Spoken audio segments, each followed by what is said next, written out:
আলহামদুলিল্লাহ ওয়াসসালাতু লিআহলিহা আম্মা বা'দ। আমরা দুনিয়াতে চলতে গিয়ে বিভিন্ন পরিবেশ গুনাহের কারণে আমাদের দিল ময়লাযুক্ত হয়ে যায়।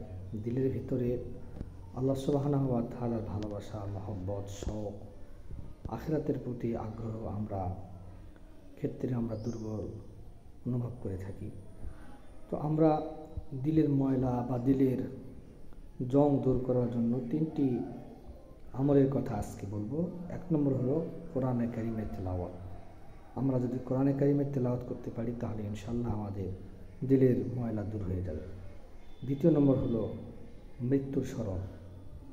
মৃত্যুকে বেশি বেশি স্মরণ করতে থাকা। এই দুনিয়াতে থেকে আমাদের চলে যেতে হবে। মৃত্যু স্মরণ করলে দুনিয়ার মহব্বত, দুনিয়ার ভালোবাসা আমাদের হৃদয় থেকে কমে যাবে, আখিরাতের প্রতি আগ্রহ বৃদ্ধি হবে। আরেকটা হলো বেশি বেশি আল্লাহ জিকির করা।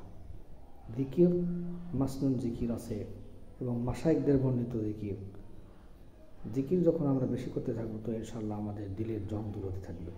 তাই আসলে আমরা আল্লাহ সুবহানাহু ওয়া তাআলার কাছে যে 3টি আমলের দ্বারা আমাদের হৃদয়ের ময়লা, দিলের জং দূর হয়ে যায়, সেই কাজগুলো করার তৌফিক কামনা করছি।